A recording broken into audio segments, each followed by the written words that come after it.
Hey guys. Tonight, we begin our walk through the heart of old Cairo, down the long stone ribbon called Muiz Street, where the lamps burn low and the air tastes faintly of cardamom and dust. So, before you get comfortable, take a moment to like the video and subscribe, but only if you genuinely enjoy what I do here. Tell me your city and your local time in the comments. It's always lovely knowing where in the world you're listening from. Now, dim the lights. Maybe turn on a fan for that soft background hum, and let's ease into tonight's journey together. You step out of the narrow alley and into a hush that feels centuries old. Brass lanterns dong like tired suns, each one breathing a small circle of gold over the worn flagstones. The shops are closing, but not in any hurry. Closing is more a drift than a decision. A child yawns behind a pyramid of dates, his head nodding lower with every breath. The merchant beside him doesn't speak. He simply waves his hand in slow loops. Brushing the last motes of flour from a marble counter, you feel your shoes tap quietly against the stones. The rhythm like a heartbeat you've borrowed from the city itself. The scent of cumin and sandalwood lingers. Stitched together with the sweetness of figs, there's no rush here. Not urgency. Even the cats look patient. Tails wrapped neatly around their paws, as if waiting for a lullaby to begin. Someone strikes flint, and a brief spark paints the outline of a doorway behind it. An oil lamp flickers to life. The light swells, and you glimpse shelves lined with jars, the color of old honey, saffron threads, ground indigo, powdered rose petals, all sleeping until morning. Historians still argue whether Cairo's night markets ever truly closed. Perhaps they only exhaled, just as you do now, letting the day's noise dissolve. A low murmur travels along the street. Two men speaking Arabic so softly it feels like prayer. You don't need to know the words. The cadence alone slows your thoughts. One man gestures toward the domed skyline, its outlines blurred by heat that refuses to leave even after sunset. Tomorrow, he says, and his voice seems to fold itself neatly into the sound of a distant lute. You pause beneath a lantern that hums with moth wings. The metal is warm under your fingertips, etched with floral curls worn smooth by centuries of hands. Once, perhaps, a craftsman spent an entire month hammering this single pattern. Each petal a meditation. The thought makes you smile patience. Like that feels almost mythical now. Further ahead, a woman in a striped scarf arranges small clay cups on a wooden tray. She nods when you approach. For walking? She says, pouring water scented with mint. It's cool, almost startling, but pleasant. You can taste the copper of the jug. She laughs softly when you hand the cup back. Then adds, slowly, the night works better that way. You believe her. Every shop seems to hold its own heartbeat. There's the jeweler, weighing gold dust with fingers that tremble from age. The fabric seller, who whispers to his silks as he folds them. The calligrapher, stooped like a question mark, tracing verses that glow under lamplight. The street doesn't simply sell it, remembers. It hums with transactions, long faded coins exchanged, promises murmured, spices traded for stories. You glance upward. Between rooftops, thin threads of light spill through carved wood lattices, creating patterns that shift as you breathe. The stars above look close enough to touch, yet the city's own glow keeps them polite. Distant, a breeze moves through, stirring dust into tiny galaxies at your feet. Somewhere behind you, the call of a muezzin drifts faintly, like an echo wrapped in velvet. It's easy to lose sense of time here. Minutes stretch into soft folds. You can almost hear them rustle. A donkey cart clatters past, its bells muffled by cloth. You imagine the driver humming the same tune his grandfather once did. A song about rivers and sleep. The repetition of hooves against stone feels hypnotic, like counting without numbers. Near the end of the street, an old man polishes a brass astrolabe. He catches your gaze and smiles without teeth. This tells you where you are, he says. Tapping the instrument's circular face, you nod. But he corrects you with a wink, not where your body stands. Where your hours go, he turns the dial once, and the metal sings faintly. Maybe he's right. Here, every breath seems mapped against time itself. You lean against a column, letting the coolness seep through your sleeve. The night presses gently on your shoulders. Not heavy, just present. Like a shawl you didn't notice being placed there. Somewhere in the distance, a cat knocks over a har, and the clatter echoes like tiny cymbals before silence reclaims the street. The lantern above you sputters once, then steadies. You can almost feel the air thick with cinnamon, ink, and rest. It smells like history breathing. You realize that this market isn't asleep, it's dreaming. Every wall, every rug, every jar continues. The story in whispers you can't quite catch, but maybe that's fine. You're not here to decode. You're here to drift. Your eyelids feel heavier now, though your feet still move. The stones under you hold warmth. As if remembering the day's sun, you think of all the people who've walked this same path, traders, travelers, scholars, lovers, and how each left something invisible behind, like a faint echo of footsteps layered upon your own. The street is a palimpsest of quiet persistence. You reach the next corner and pause again. There's another lamp ahead, brighter this time, promising more of the same serenity. The hum of the city fades behind you, replaced by the softer rhythm of your own breathing. You take another step and let the night close gently around you, like the last page of a long, peaceful book. The air deepens into bronze as you turn the corner. You are greeted by the glimmer of dates and copper, the market's gentle heartbeat at rest, but never gone. A vendor sits cross-legged behind a tray, the color of dusk, heaped with dates still clinging to their thin stems. The fruit catches light from a single hanging lantern, turning its skin to amber and mahogany. Behind him, polished pans lean against the wall, reflecting slivers of that same gold. They blink lazily, as if the night itself were winking at you. He notices you, but doesn't rush to speak. Words aren't traded here. Not after midnight. Instead, he gestures toward the tray with an open palm. You pick one, the texture firm yet tender, the sweetness like honey that's remembered warmth rather than made of it. The vendor nods once, as though the act of choosing correctly is more important than buying. In this city, selection is a kind of prayer. A breeze moves through the copper pans, coaxing a faint chiming. That sounds like rain touching glass. You imagine ancient caravans unloading dates, just like these. Each piece of fruit, a promise that the desert was survivable. Historians still argue whether early merchants brought more wealth or more patience to Cairo's heart. Listening to this man's slow rhythm, you decide it must have been patience. He pulls a scrap of linen over the tray and reaches for a small cup. Steam curls upward almond milk, perhaps, or barley broth. He offers it without words, and when you drink, it's not sweetness you taste, but calm. The liquid hums against your teeth, grounding you in the present moment. Behind you, a cat slinks toward the scraps, tail lifted like a thin question mark. The vendor smiles but doesn't shoo it away. Every creature earns its share.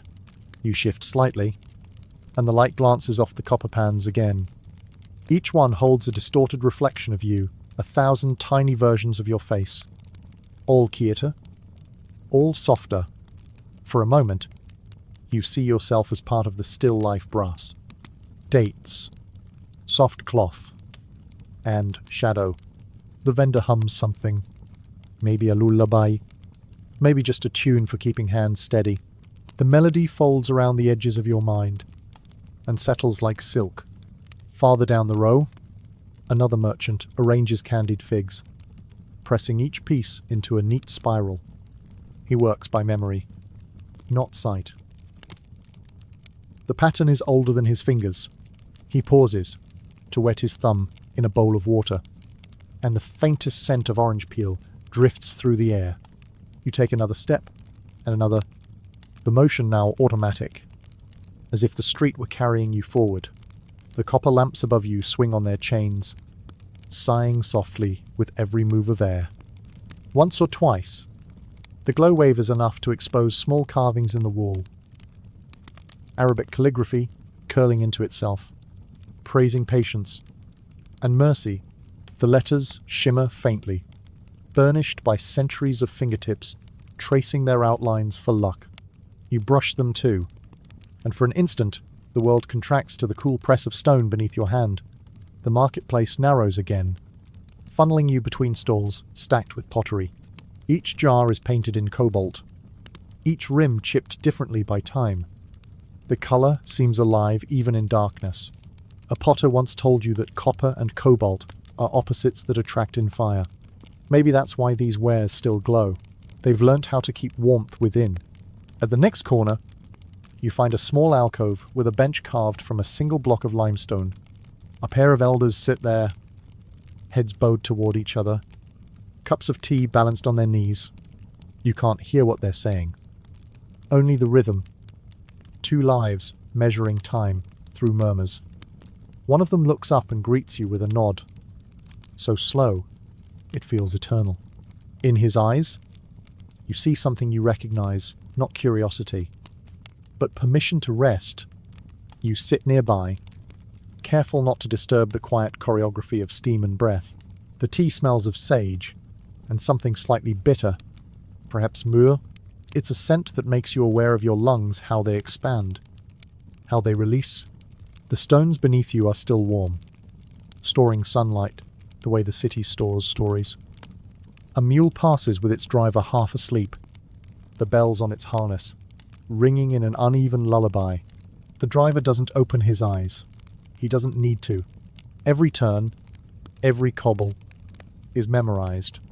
This is how you move when life has taught you to trust your surroundings. You watch the bells fade, replaced by the quiet shuffle of another passerby, a woman carrying a wicker basket. Inside, you glimpse onions and herbs wrapped in palm leaves. She hums under her breath, a tune that overlaps perfectly with the wind chime of copper pans. For a heartbeat, all the sounds align the chime. The hum, the mule's faint jingle. The effect is so tender that you almost forget you're listening. A child runs past, barefoot and grinning, clutching something shiny, a coin.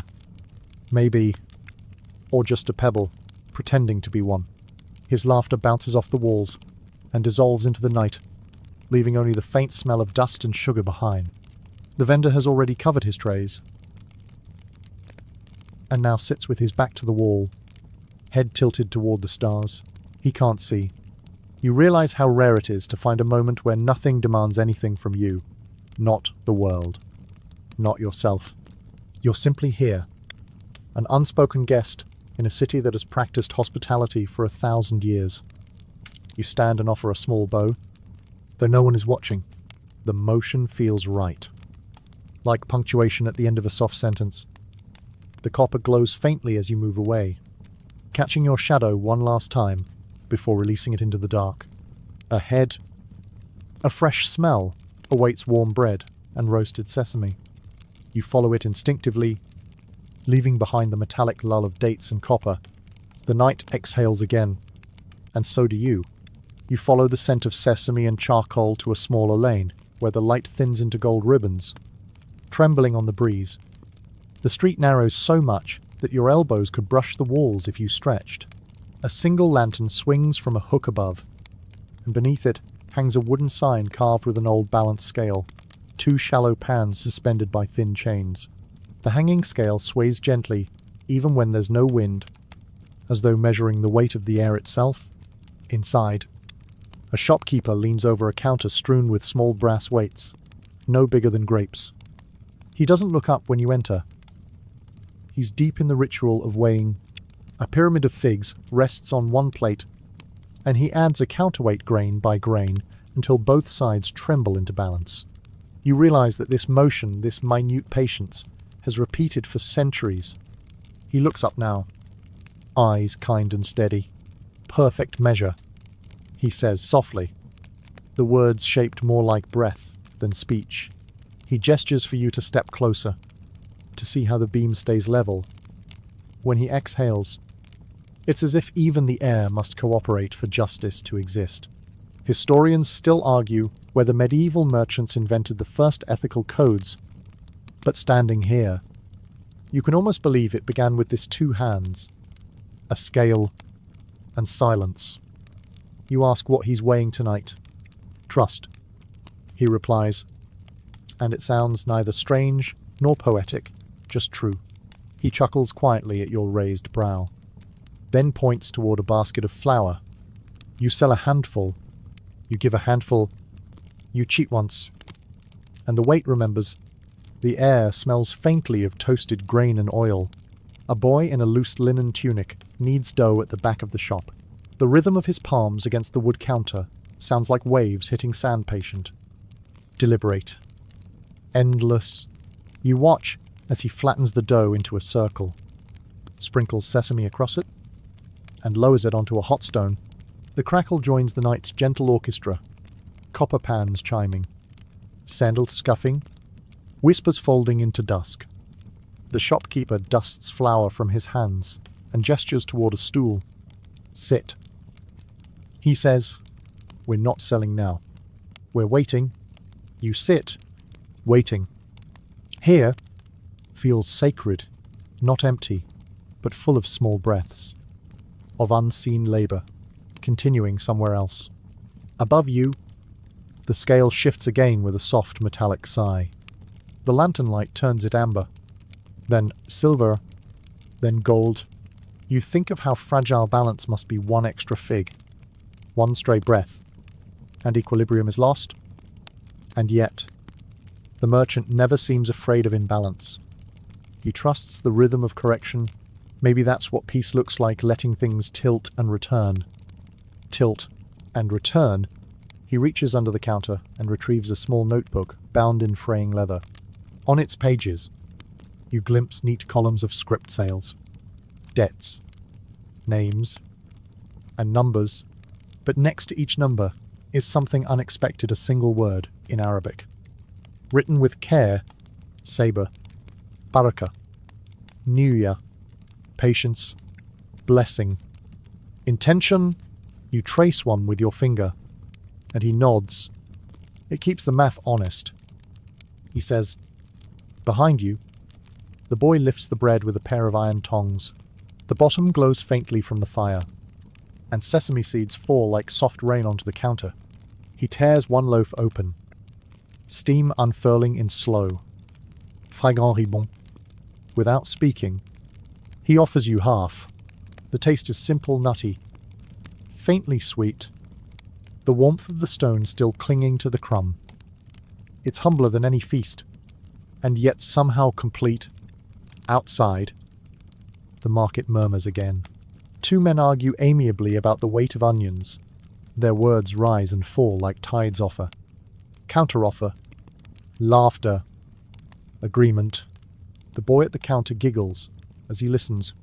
Every night.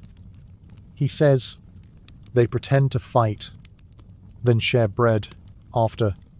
You laugh quietly with him. It seems even disputes here have their rhythm, their ending in peace. Esuden Gust sneaks in, tugging at the curtain that covers the doorway. The flame in the lantern leans dangerously, but refuses to go out. The scale trembles, both pans tilting at once before settling again. You and the merchant exchange glances, neither of you speaking, both aware of the small miracle of stillness returning. He closes the notebook and slides it back under the counter. Tomorrow, he says, the same balance, new coins, same breath. You nod, understanding more than you expected to. Balance is not a state, it's a daily act. Renewed with every sunrise, he wraps a few pieces of bread in parchment and places them in your hands. For your walk, he murmurs. The gesture is so quiet it feels like being blessed. You step outside once more, the cool air brushing against your skin. The city seems even calmer now, as if it, too, has found its equilibrium. You take a slow bite as you walk, crumbs scattering like small offerings to the cobblestones. The sesame lingers on your tongue, and with it, a thought. Every person here measures something invisible time. Patience, kindness, and somehow keeps the scale level.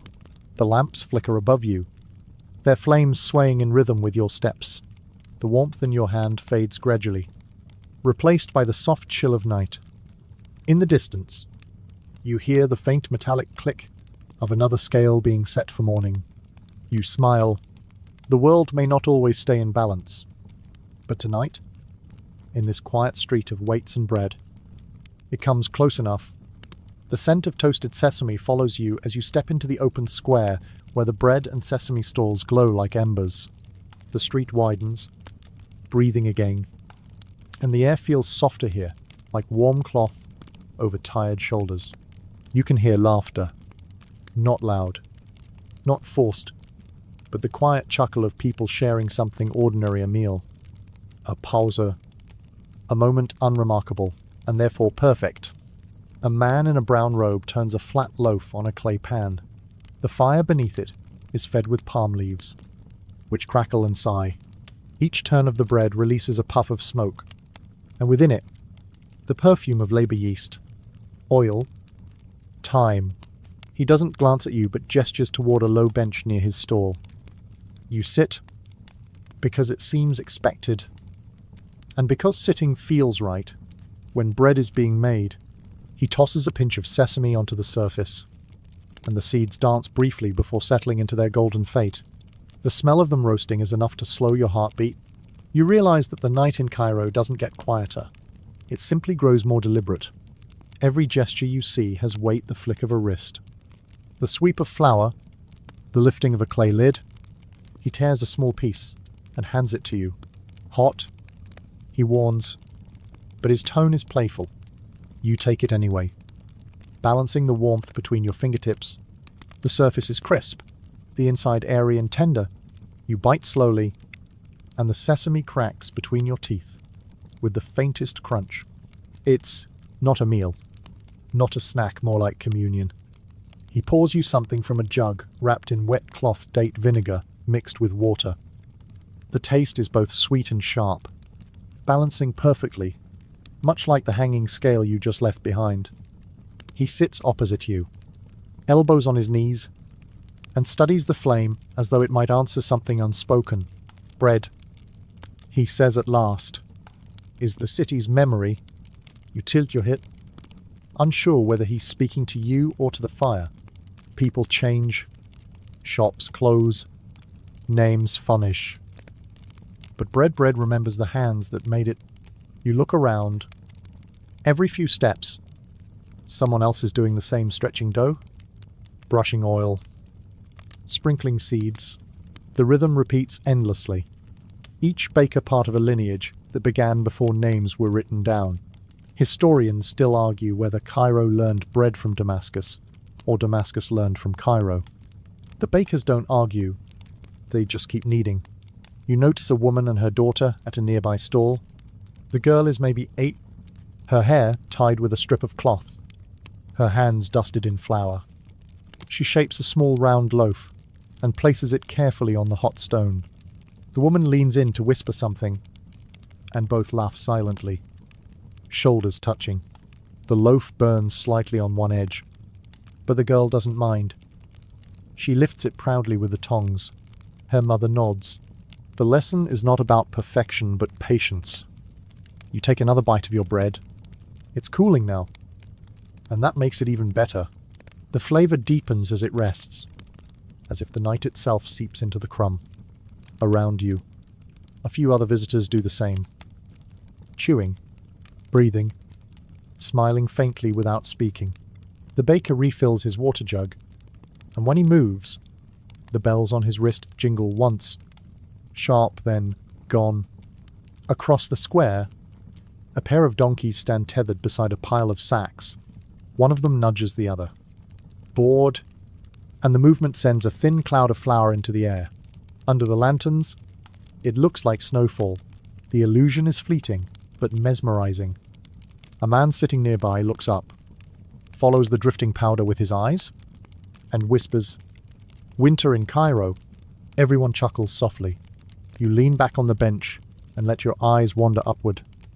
The sky is dark blue now, not black rich and deep, as if the city's warmth keeps the stars at bay. Between the rooftops, laundry lines sway like lazy constellations. Somewhere, a flute begins to play. Not for entertainment, not even for prayer, just because someone needed to fill the silence with something gentle. The baker finishes a loaf and wraps it in a thin cloth. He hands it to an old woman waiting quietly beside the stall. She presses her palm to her chest in thanks, but doesn't speak. He watches her walk away, then shrugs and says to you, "I make 50 loaves a day, but the best one is always the one I don't eat." You smile, not because you fully understand, but because you feel the truth in it anyway. A gust moves through, scattering sesame seeds across the table. The man doesn't brush them away. Instead, he says, "Good luck," as if even the messes of the world deserve to be blessed. You watch him work for a while longer. The motions hypnotic in their repetition. His hands move without hesitation. Flip, press, lift, scatter. Each movement makes a small sound, soft but certain, like punctuation marks in a sleepy language. Eventually, you stand. The baker waves you off with the same casual kindness as before. The bread you carry is still warm, folded neatly in cloth. Its smell following you as you walk. The street tilts gently downward now, leading back into narrower lanes. Your shadow stretches, thin and elongated, beside you.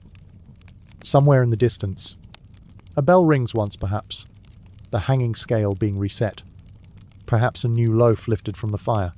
You realize that the whole market has been teaching you something since you arrived. Patience without stillness. Motion without rush. Every act measuring, weighing, kneading. Roasting is the same prayer, in different words. You've learned it too, though you'll only remember in dreams. The sesame sticks to your fingers. You lick it away, smiling faintly. The flavor is gone in seconds, but the piece it leaves behind lingers much longer. Ahead, the glow of another lantern pulls you forward a softer light, round and low, reflecting off something that ripples gently. Water. The soft path of the street turns cooler as you follow the water seller's pores. The ground darkens where their jars have leaked. You hear the slow, hollow rhythm of dripping clay, a sound like a heartbeat that has decided to rest between beats. You step nearer, and the night deepens in tone, its edges muffled by the scent of damp earth. 3 men sit together by a carved wall, their shoulders silvered with the faint light of the moon. Mashrabiyah latticework throws patterned shadows over their robes' squares. Diamonds, crescents, little puzzles of light and sleep. The air smells of mint, clay, and fatigue. They are water carriers, saka, wrapped in patched wool, faces creased by salt and laughter. One hums softly, the tune rising and falling like water drawn from a well. A massive goatskin bag rests against the stones beside them. Its mouth gapes open, and you can see the inner surface glisten faintly. The eldest carrier lifts it, adjusts the strap across his chest, and listens as the water inside sloshes. "Still half full," he says in Arabic, and another answers. Then rest. The city sleeps, but thirst never does. They laugh together quietly, the kind of laugh that expects no audience. You sit near them. No one minds. In this hour, proximity is friendship enough. The eldest passes you a small cup made from a broken gourd. You drink. It is cool, slightly smoky from the clay. The taste surprises you, not pure, not filtered but honest. He watches your expression and nods. Proud. Better than gold. He says, "You agree." Historians still argue whether Cairo's water sellers were servants or heroes. But tonight, they seem like both. A cat pads near, tail brushing the stones. The youngest of the men tears off a piece of bread and drops it gently. "For luck," he mutters. The cat eats. Tail flicking, the oldest carrier adjusts his turban and sighs, a deep release that makes you yawn in sympathy. One of the others chuckles. The knight drinks too, he says, and lifts the bag again, letting a thin stream of water splash onto the street. The liquid glimmers briefly, tracing the shape of the cobblestones before disappearing into cracks. For a moment, the sound of the drip becomes hypnotic steady. Patient, endless. You close your eyes. The water cools the air around you, softening the heat that still lingers from the day. You imagine it travelling under the streets, through forgotten pipes and wells, whispering stories to roots and stones. When you open your eyes again, the men are quieter. One leans against the wall. Another polishes the rim of a copper cup with a cloth worn almost transparent. The eldest begins to speak a story. Perhaps, though the words are too soft to follow, you catch fragments of drought. A saint, a well that sang. His voice is a current itself, slow. Sure, carrying memory, the way water carries light. He gestures toward a faint carving in the wall behind him. You lean closer. It's the outline of a jug, etched centuries ago, with words curling around it. Sabi Yufati al-Ba. Patience opens the sea. He touches it with a finger and says, "We remember that when the load feels heavy, you wonder how many times those words have been traced by tired hands. How many nights this corner has offered rest." The breeze shifts, carrying the sound of distant footsteps. The carriers begin to pack their tools, folding the leather straps, tightening knots, rinsing their cups with the last sips from the bag. Each gesture is deliberate, unhurried. The youngest wipes his brow and murmurs, "Tomorrow's sun will drink us dry again." His companions nod. There's no complaint in their voices, only rhythm. Before they leave, the eldest offers you one more sip. The cup is chipped, the water warm now, but you drink anyway. Gratitude feels different here, less like a word, more like an instinct. He claps your shoulder lightly, then disappears into the maze of alleys, the others following with their jars slung over their backs. The sound of their sandals fades like raindrops retreating into silence. You remain seated for a while, watching the last drops seep into the earth. The patterns on the wall shimmer as the lantern beside you sputters. When it steadies again, the shadows seem to breathe. You notice how every droplet reflects the lamplight for a second before vanishing. Even in disappearance, there is beauty. You stand slowly, joints stiff from stillness. The street feels cooler, cleaner somehow, as if the water cellars had washed the night itself. You look once more at the carved jug, and the words above it. Patience opens the sea. You repeat them quietly, letting the syllables slide through your mouth like water over stone. They sound like advice, or maybe a blessing. Somewhere nearby, a door creaks open. A woman tosses a small bucket of water across her doorstep, sweeping away the day's dust. The splash joins the night song. The smell of wet earth rises again, thick and comforting. You take a breath deep enough to fill you completely, and when you exhale, it feels like releasing a weight you didn't know you carried. You begin to walk once more, feet pressing into damp stone, leaving faint prints that disappear behind you. The lanterns ahead gleam faintly, guiding your way toward a quieter stretch of the market, one where ink and paper wait beside a single watchful flame. The street narrows again until it becomes almost private, and there, half hidden behind a carved arch, you find a small doorway open, just enough to reveal a flicker of lamplight. The smell is unmistakable: ink, parchment, and oil soot. You step inside, ducking beneath a hanging cloth, and find yourself in a room no larger than a stable stall. A scribe sits at a low table, surrounded by scrolls and ledgers, stacked like small sleeping beasts. He does not look up immediately. His quill moves steadily, whispering over the page. You pause. Unwilling to disturb this delicate rhythm, the air hums faintly with the sound of his breathing and the scratch of the reed pen. The lamp beside him burns low. Its flame, the color of honey. You can hear it crackle softly, as if whispering secrets to the ink. When he finally speaks, it's without looking up. "Come in," he says gently. "You've been walking with the merchants, haven't you?" His voice is calm, textured like old paper. You answer yes, and he nods slowly, setting his pen aside. Then you've seen their scales, their bread, their water. Now see their words. He gestures to the nearest parchment. You lean closer. Columns of names and numbers march neatly down the page, interrupted occasionally by small circles or marks that look like eyes. He explains that each circle represents a debt forgiven, a small mercy, he murmurs, but enough to keep the world turning. He dips his quill again, the ink thick and dark, and writes another name with care.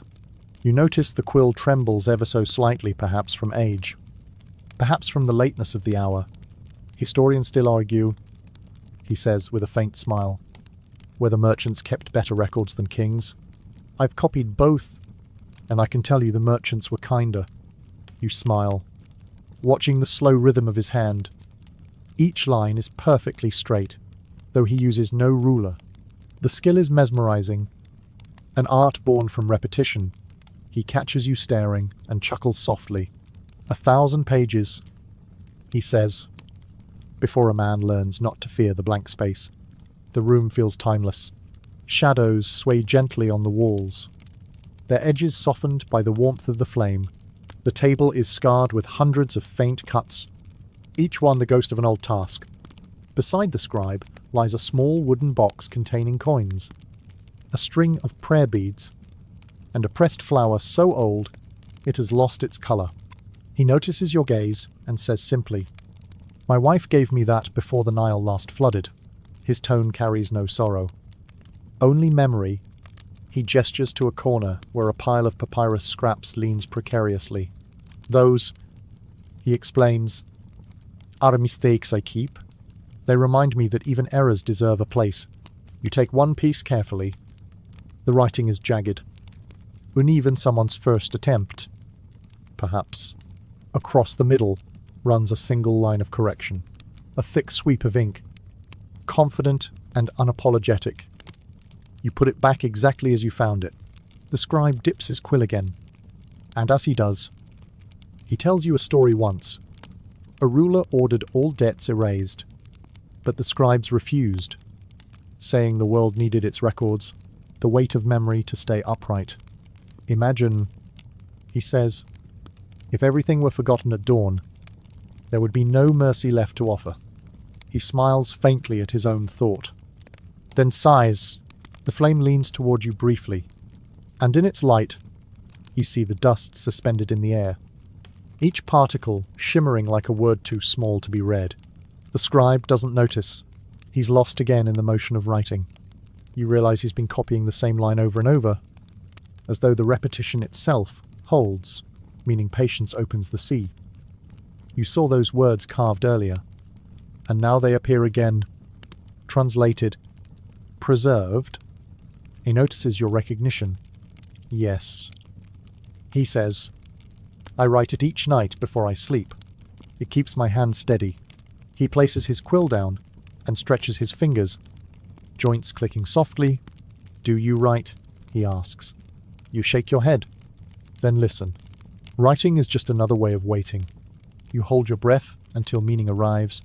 He pours tea from a small copper pot into 2 chipped cups. The liquid is almost black, but smells of cinnamon. You sip carefully. It's sweet. With a hint of smoke, he nods approvingly. Everything is ink. He says, tea. Breath. Memory. We are all written once, and the world keeps copying us in softer handwriting. Outside, the city murmurs a distant hum of carts, sandals, and wine. The scribe dips his quill one last time and draws a small swirl at the bottom of the page, sealing it with a single word, kifaya, Enough. He blows gently until the ink dries, then closes the ledger with a soft thud. The sound feels final, like a chapter ending. "You've seen enough numbers for tonight," he says, standing slowly. His knees crack, and he laughs at himself. Every joint is a hinge of history.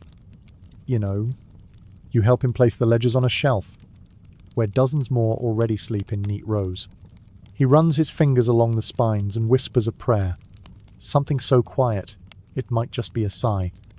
Before you leave, he tears a small piece from the corner of one parchment and hands it to you. "A souvenir," he says. On it is written one word, in a looping hand, Sakina tranquility. "Carry it until it forgets you," he adds. Smiling, you thank him softly and step outside again. The night greets you with a familiar hush. The street feels almost the same as before, yet deeper somehow, as if the ink itself has seeped into its stones. You glance back once. Through the small doorway, you see the scribe relighting his lamp, the flame bowing politely before standing tall again. He begins to write once more. Steady. Eternal. Content. The sound of his quill fades as you move away, replaced by something gentler. Still the tinkling rhythm of metal against metal. Faint and musical. You follow it, curiosity tugging you forward, toward the brass beater's quarter, where hammers sing lullabies in time with the stars. You follow that faint metallic rhythm until it gathers shape and texture, becoming something like music steady, hypnotic. Slightly offbeat, the brass beater's quarter appears ahead, half buried in shadow, half alive, with flickering light. Every doorway opens into a tiny workshop where men stand hunched over glowing plates, hammering gently, as if coaxing the metal to breathe. Each tap rings out pure and soft, never harsh. It's as if every craftsman has made a pact with silence. I will not break you, only bend you. The air here feels warm, metallic, and tender all at once. You pause just beyond a low arch, watching the scene unfold like firelight painted onto copper skin. A young craftsman looks up from his anvil and grins. His face shines with a fine layer of bronze dust, so his smile looks as if it's been carved from sunlight. He motions for you to come closer, and you obey, stepping carefully between buckets, tools, and scraps of unfinished art. On a nearby wall, a half-formed platter leans against the bricks, its rim still raw. Listen, he says, tapping it with the side of his hammer. The sound blooms clear, bell-like, not loud, but infinite. That's what a heartbeat looks like, he adds proudly. You watch as he dips the metal into a trough of water. Steam bursts upward, smelling faintly of lime and smoke. He wipes his forehead with the back of his sleeve, then holds the plate up to the light. The glow reflects across his eyes, and for a moment, he looks half human, half forged. Historians still argue, he says with a wink. Whether sound was first made by man or by the hammer, he laughs at his own joke. And so do the others nearby. One of the older men replies without looking up. The hammer was made by hunger. So Hunger sang first. They all chuckle softly, and the rhythm resumes tack, tack, tack, tack, tack. A lullaby in brass and breath. The boy gestures toward a small clay cup sitting beside his stool. Almond milk. He says, sweet, to keep the dust away. He pours you a bit, and you sip. It's thick, nuttu, and cool.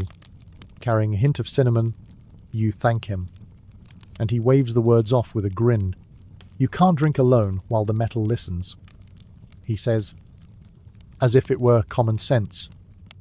As the night deepens, the rhythm of the hammers slows. One by one, workers stretch their backs, roll their shoulders, and set tools down with a care that borders on reverence. The boy quenches his flame, and the room slips into the color of candle smoke.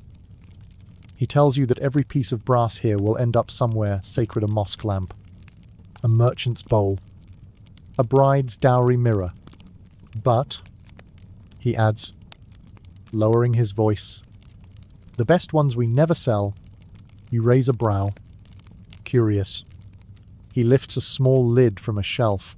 Beneath it rests a collection of discs, each engraved with a single word in Arabic. Sabr, patience. Rahma, mercy. Nor, light. We bury them under the workshop every year. He whispers, for blessing. You imagine the ground beneath your feet, shimmering with invisible circles of metal, each one singing a prayer the world will never hear aloud. One of the older craftsmen stands, joints cracking like soft percussion. He carries a nearly finished lantern frame to the doorway, letting the moonlight touch it. The brass catches fire in silence. You walk closer, and he motions for you to look through the filigree. The pattern bends the light into small, trembling shapes on the wall's fish. Stars, waves, maybe even letters if you squint. He smiles without teeth. Everything wants to shine. He says, even what we call dull. You nod. The hammering stops completely now. A single cat wanders between the stools, tail curled like a question mark. Someone hums a tune, slow and steady, something you recognize but can't name.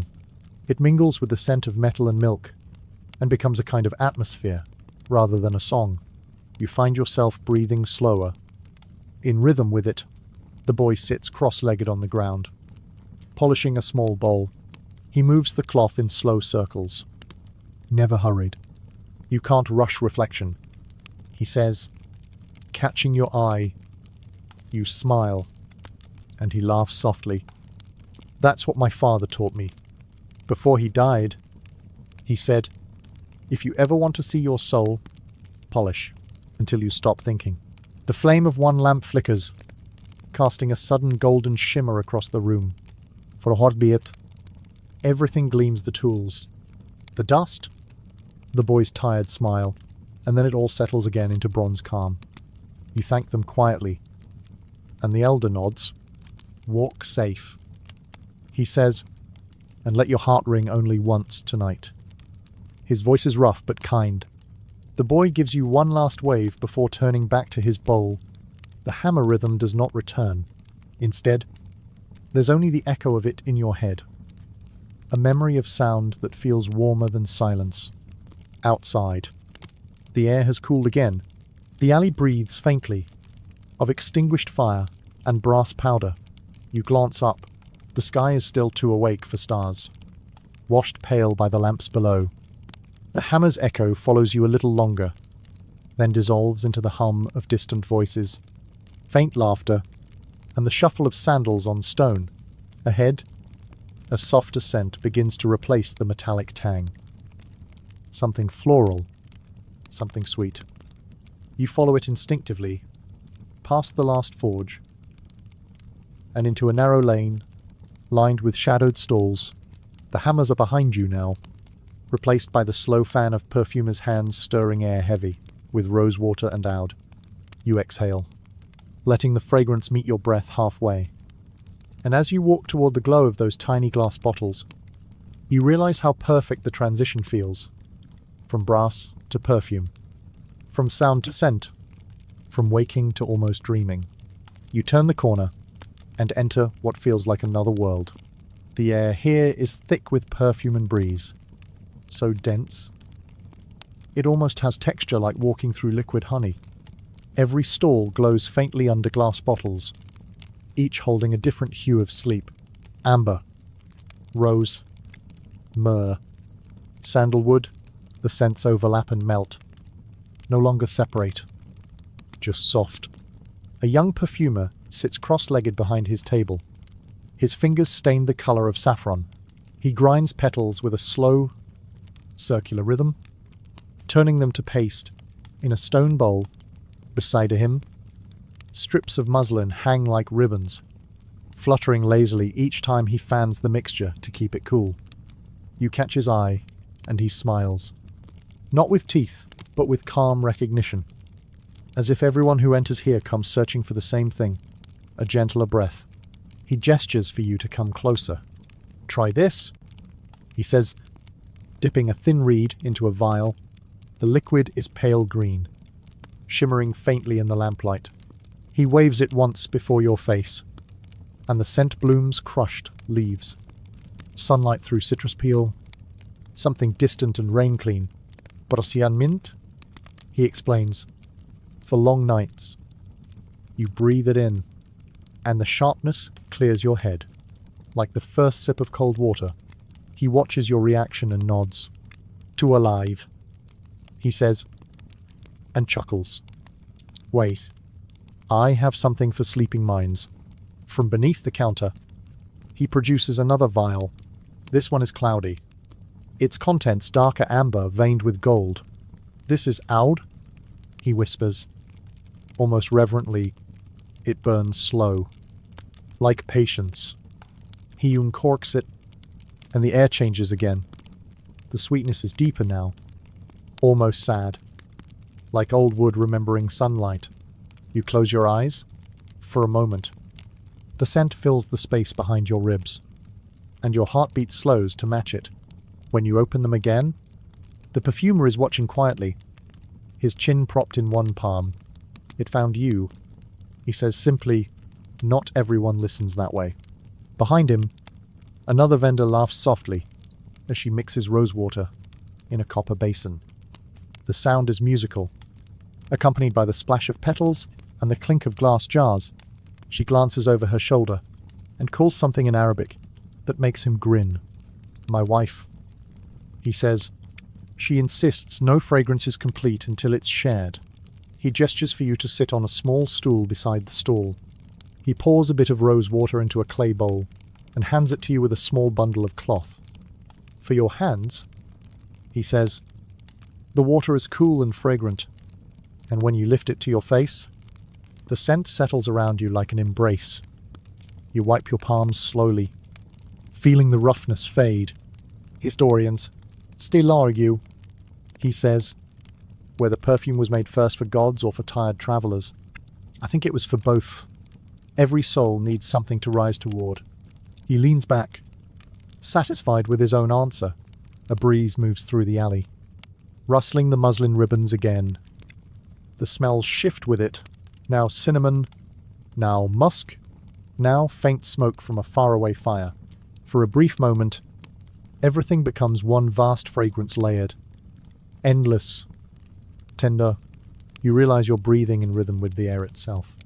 At the edge of the stall, a small clay burner holds a single glowing coal. The perfumer drops a sliver of resin onto it, and a white plume spirals upward. That's frankincense, he says softly, for letting go. The smoke twists like silk in the lamplight, and you follow its slow ascent until it disappears into the dark above the stalls. You feel lighter without knowing why. A young boy, perhaps their son, appears from behind the counter holding a tray of sweet almond milk and small dates. He offers one to you with solemn ceremony. The milk is warm, the dates soft, and together they taste of comfort, the flavor of things that have waited patiently for your hunger. The perfumer's wife joins you now, her hands smelling of roses. She sits beside her husband, their shoulders touching. They speak quietly, words falling like leaves onto still water. She glances at you once, smiles, and says, "Perfume lasts longer when you don't hurry." Her tone makes it sound like advice about life itself. The three of you sit in companionable silence. Around you, the other stalls begin to close, glass bottles capped, lamps dimmed one by one. The perfumer reaches over and dips his finger into the oud again, then draws a small crescent on the back of your hand. "For sleep," he murmurs. "The scent will fade when dreams begin." You thank him softly. He shrugs, smiling. "All we do," he says, "is teach air how to remember us." As you stand, the alley seems transformed. The colors have dimmed to amber and bronze. The air thicker, slower. Each breath feels like the closing of a book. You step back into the main street, and the fragrance follows you, faint, persistent, soothing. It clings not to your clothes, but to your pace, making every movement quieter. Farahet. The marketplace tapers into darkness. A lone lantern sways at the end, marking the turn toward the curfew road. Beyond that lies silence. But for now, you carry the scent of rose and smoke, and your heartbeat hums in time with the last soft rhythm of brass. You realize you've stopped thinking about time altogether. There's no sense of hurry here. No schedule. No need to arrive anywhere. You are the breath between trades. Between scents. Between dreams. You smile faintly and whisper thank you to the air, not to anyone in particular, but to the night itself, for remembering to be gentle. The last of the perfume smoke still clings faintly to your hair as you walk onward into the quietest stretch of the market. The street widens into a square, and for a moment, it feels like standing inside someone's exhale. The light softens. The air cools. Here, the curfews and corners begin that slow winding down, when even the restless start to surrender. Lanterns sway above empty stalls. Their flames burn smaller now, like tired eyes blinking before sleep. A single guard walks past, his sandals whispering against the cobblestones. He carries a small brass lamp and moves without hurry, tapping the wooden doors as he passes. Each knock is gentle, almost affectionator, as if reminding the market itself to rest. You follow at a distance, not wanting to disturb the rhythm. With every tap of his staff, another sound answers, a latch sliding shut, a window creaking, a voice murmuring a goodnight prayer. The whole city seems to fold itself quietly. One corner at a time, a tailor leans out from a doorway to collect the fabric left airing in the night breeze. He gathers it slowly, fingers lingering on the soft cotton, as though feeling the day's warmth still clinging to it. Across the way, a man lowers the canopy of his spice stall. The ropes creak faintly, and a few stray cardamom pods tumble to the ground, scattering a perfume of green and gold. He laughs softly at himself and leaves them there. Tomorrow, he says aloud, not to anyone but the air. There's something strangely beautiful about these endings. Not abrupt, not weary, but graceful. You realize the market doesn't close. It sighs itself into sleep. A faint clang of metal draws your attention. Two boys are extinguishing the last of the lamps with long hooks tipped in damp cloth. They work in silence. Faces lit from below, shadows bending over them like tired guardians. Each time a flame dies, the darkness grows softer, warmer, less empty. The boys finish, bow slightly toward the square, a ritual you've seen nowhere else, and vanish into an alley. You stand alone now. The only light coming from a bakery still half open. Inside, a woman wraps leftover loaves in linen. A cat curls near her feet, its tail flicking in slow satisfaction. When she notices you, she smiles and holds up a small round of bread. For the road, she calls. You walk closer, take it with both hands, and thank her. The bread is still faintly warm. You ask why she's still awake. She shrugs. Bread doesn't sleep until the mouths do. You laugh softly, and she joins in. It's good luck. She adds, to feed the last passerby before the market dreams. You promise to remember that, and she waves you off gently. The street beyond curves toward a narrow lane where the smell of wood smoke lingers. You follow it, hearing only the soft flap of laundry against walls and the distant clink of a chain being fastened. The city is tucking itself in. Historians still argue whether medieval curfews were acts of control or of care, whether they kept citizens safe or simply silent. But here, under these patient lamps and fading scents, it feels more like kindness, a reminder that even commerce needs rest. You pause by a fountain at the square's edge. The water no longer gushes, only trickles, murmuring softly to itself. The reflection of the lamps wavers across its surface, small suns trembling before they vanish. You dip your fingers into the cool basin. The chill travels up your arm like a shiver of memory.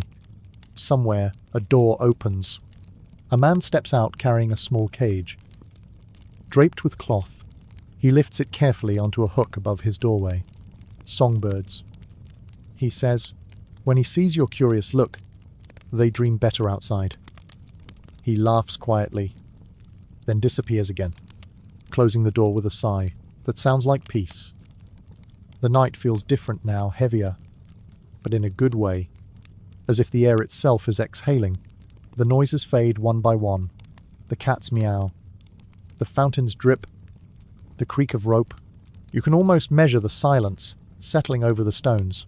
You take one last look at the square. The guard has turned the corner. The bakery's lamp is out. Even the stars seem fewer. Dimming themselves politely.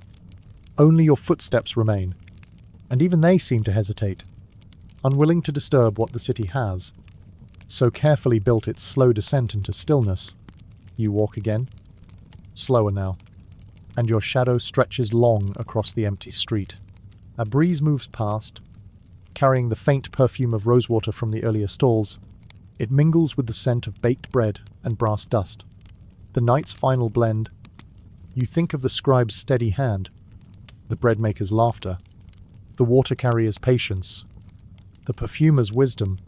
All of them are part of this same rhythm, this great unhurried pulse that the city keeps, no matter who's awake to feel it. You turn down the next alley, drawn by the faint sound of plates being stacked, and laughter soft enough to be mistaken for wind. The light spilling from the doorway ahead is warmer candlelight. Steady and domestic, you catch the smell of stewed lentils, honey, and freshly split dates. It's a courtyard supper, and even from the threshold, you can feel the peace waiting there. You pause for a moment to let the silence deepen before stepping closer, knowing that you are about to enter the last living corner of the market before the dream begins. The doorway opens onto a small courtyard tiled with faded blue mosaic, its edges chipped by time and footsteps. You step through quietly, and the air inside feels different, thicker, warmer. Perfumed by bread and charcoal and cardamom, the courtyard supper is already underway. Though calling it a supper feels too grand. It's simply people, neighbors, merchants, their families gathered around the low table to share what remains of the day. No one looks surprised to see you. One of the women gestures toward an empty cushion and says, "Sit." Traveler, in a tone that feels like you've been expected all along, you take your place beside an older man whose beard glimmers white under the lantern. He hands you a clay bowl of lentil stew, steam curling from it in lazy ribbons. "Eat," he says, before it forgets it was warm. The spoon feels heavy in your hand, the kind of weight that invites stillness. You take a bite. The stew tastes of garlic and thyme-rich. Gentle, honest. There's no rush here. No chatter that demands to be heard. The conversations flow like water, down quiet channels. A merchant murmuring to his wife about a cracked pot. Two boys whispering about a stray cat that follows them home each night. Every voice moves softly, blending into something that feels like a lullaby, sung by many at once. Across the table, a woman in a saffron veil is slicing round loaves of bread. Each cut is deliberate, and she hums under her breath. She passes a piece to you, brushing your hand with her fingertips, as she does a small act of connection that says more than words. You tear it gently, dip it into the stew, and chew slowly. The sesame seeds crackle again between your teeth, just as they did hours ago at the baker's stall. The night has looped back on itself, and somehow that feels right. A child giggles somewhere behind you. You turn and see two girls chasing each other with fig leaves, their laughter rising like sparrows startled into flight. Their mother scolds them without much conviction, smiling as she does.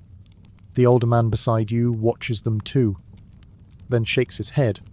Every generation breaks the silence differently. He says, "Ours used to whistle." The lantern above the table flickers, then steadies. The light paints everyone's faces.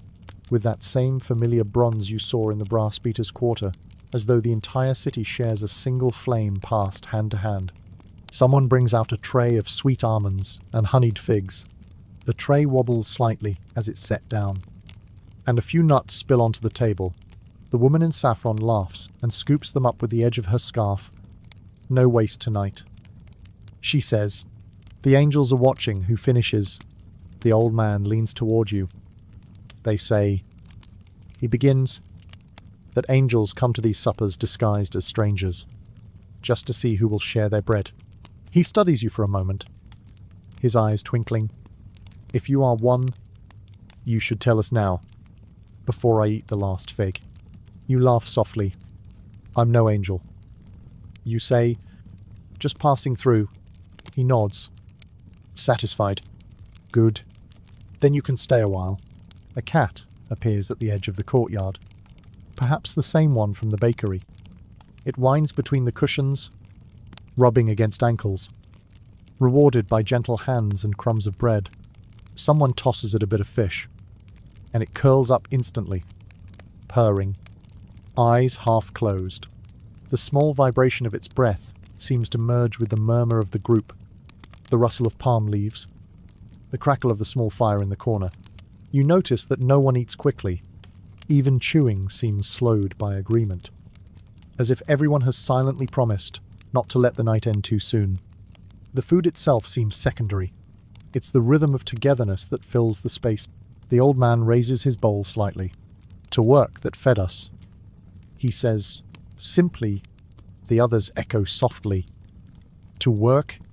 Then, after a pause, a woman adds, and to rest, that keeps us kind. You breathe in deeply. The air tastes faintly of cumin and peace. A teenage boy near the wall begins to play a flute. No melody. Just long, soft notes that seem to hang in the air like candle smoke.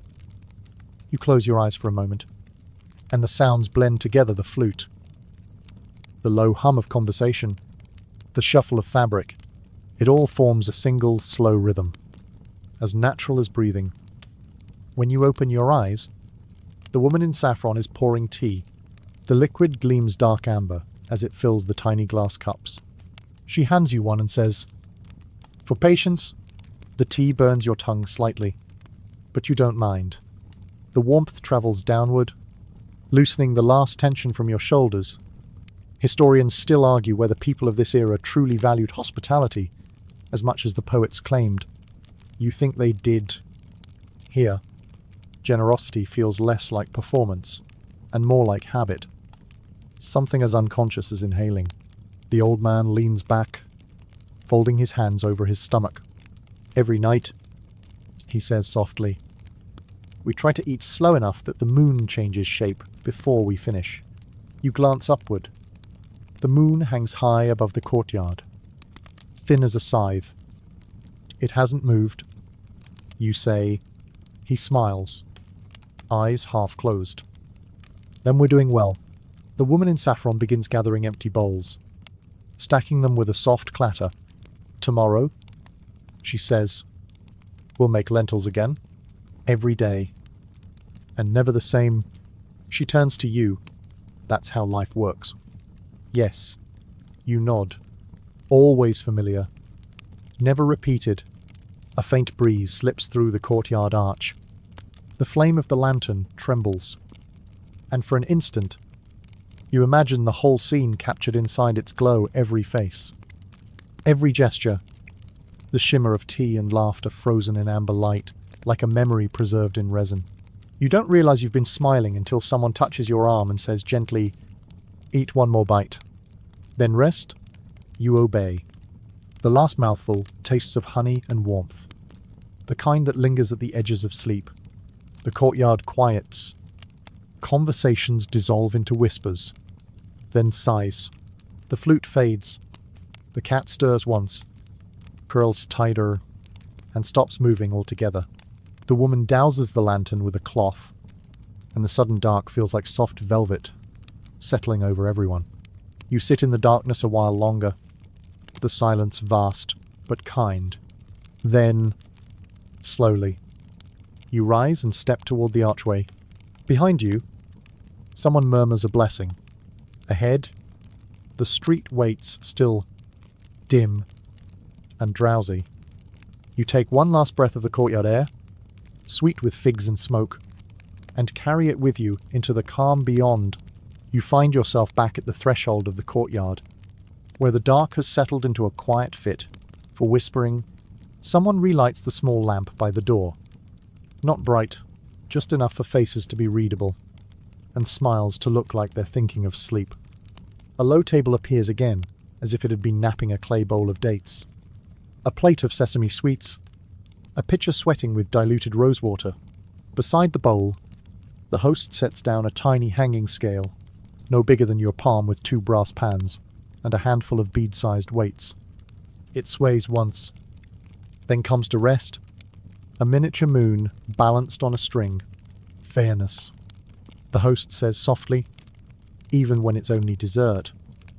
He grins, the kind of grin that recognizes how small a law can be, and still keep the world gentle. He asks you to sit, and you lower yourself onto a cushion that remembers other guests. The cushion has the shape of patience. The scale trembles when someone laughs. The pans click, then hush. The host pinches a date with thumb and forefinger, one of those plump medules that look like they fell asleep mid-yawn, and sets it delicately on the left pan. A single weight goes to the right. The beam quivers, thinks about it, and agrees. Everyone nods, unnecessarily solemn about a piece of fruit. Your portion control, resolve. It turns out, left the courtyard 20 minutes ago and forgot to come back. A woman in a saffron scarf shows you how to open the date with a practiced twist, remove the pit, and tuck in a sliver of almond, like closing an eyelid. She says, pressing the halves together. You copy the movement. The date skin feels like warm leather. It yields sweetly, almost relieved. You bite, and the almond pops softly under your teeth. Around you, heads tilt in that universal gesture of approval, the kind people make when a flavor explains itself without words. From the street, a soundscape whispers the faint crackle of a coal and a faraway cartwheel sighing one. Then going quiet again, someone pours rosewater into shallow cups. The scent rises like a memory of morning, even though night is firmly in charge. The older man from dinner raises his cup toward the little scale and says, "To the cure for quarrels." He sips and winks at you. Weigh the sweets, and no one can complain except the sweets. You laugh, and the scale tilts, registering humor as if it were measurable. A boy retrieves 2 sesame chews and waits while the host weighs them with reverence. Bead weights ticking onto the pan, like tiny comets. I could eyeball it, the host admits, but the eye lies when sugar is involved. That earns a low murmur of agreement from the room. Someone mutters. The eye is generous to the hand, and everyone nods as if this were a proverb, which in this courtyard it probably is. On the wall hangs a small tile painted with a verse about fairness. The glaze is cracked, the verse is not. You notice that even here, balance lives everywhere on scales. Inyokis, inside the rhythm of passing plates. You think of the merchant's ledger. The brass beaters even taps. The water sellers measured sips. The whole city is one long, patient act of keeping things from tilting. The host gestures toward the scale again. This, he says, is my father's. He used it at his stall on Muiz Street. I use it only at home now. His voice has a soft thread of pride. Historians still argue whether the muhtasib, the market inspector, could truly enforce honest weights every night. He adds, glancing at the beam, maybe the city knew the better secret teach fairness on the lap, not at the stall. He touches the chain so lightly that the scale only thinks about moving. Someone asks about the marks scratched into the weights. The host explains they're tiny calibrations, checked against an official standard stone once every season. A mainstream fact drifts through the room. Cairo's markets kept standards of measure with surprising rigor official stones. stamped weights, and the muhtasib's rounds to discourage trick pans. No one says it loudly. Truths here prefer to breathe. A neighbor unwraps a small parcel fig paste, rolled with walnuts and dusted in sesame. He sets a slice on the scale, and then, very seriously, places a second weight when it tilts. Justice. It declares, handing the portion to the cat. The cat blinks, as if sworn in, and accepts jurisdiction over crumbs. You learn a quirky tidbit without anyone meaning to teach it. Some households lightly perfume their hands with mastic or rosewater after sweets, so the scent lingers longer than the taste. The woman in saffron demonstrates, and the whole room smells faintly like a garden remembering rain. The conversation turns drowsy. People exchange half stories, beginnings without endings, endings without beginnings. Someone recalls a night the Nile rose earlier than expected. Another teases him for measuring water with the same passion he applies to sesame. Laughter arrives like a yawn. You can't resist. Even the lamp seems to smile, its wick trimming itself to a smaller halo. Was tea common when your grandfather kept the stool? You ask quietly. The old man scratches his beard. Historians still argue whether tea or coffee claimed Cairo first. He says, and I still argue whether my grandfather would have paid for either. The room chuckles. He swore water told better stories. The Rosewater pitcher glows modestly, as if agreeing. The host weighs 2 more dates and hands one to you. This time, he balances it against a weight etched with a tiny crescent. For traveling dreams. He says, you hold the date thoughtfully, then let it melt slow on your tongue. The sweetness is not urgent, it strolls. It hums. It doesn't push. It invites. A breeze sneaks in. The scale swings a narrow arc left. Right. Then center. You match it with your own breathing, until the room and your chest keep the same steady pace. You could fall asleep just watching brass be decisive about stillness. Tell us one thing from your walk. The neighbor says, you think of the scribe's incline drying like a river seen from far above, of the brass beater burying small discs engraved with mercy, of the water seller drawing patience from a goatskin. You tell these things, and while you speak, the scale quiets so completely, it looks like a picture. When you finish, no one claps or nods. They just rest in the story with you, as if lying down together on the same soft rug. The old man clears his throat. Once, he says, I saw a muhtasib break a false weight in the street. The merchant wept, then hugged him. He shrugs. It is hard to be angry at someone who lifts something heavy for you. This earns a small chorus of MMs, the sound shared by kitchens in 1,000 languages. Someone sets a final sweet on the pan and watches the beam hover. It's even.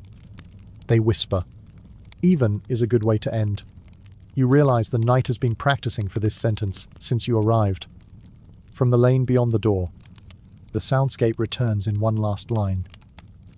A soft broom whispering over stone, as if the street itself is brushing its teeth before bed.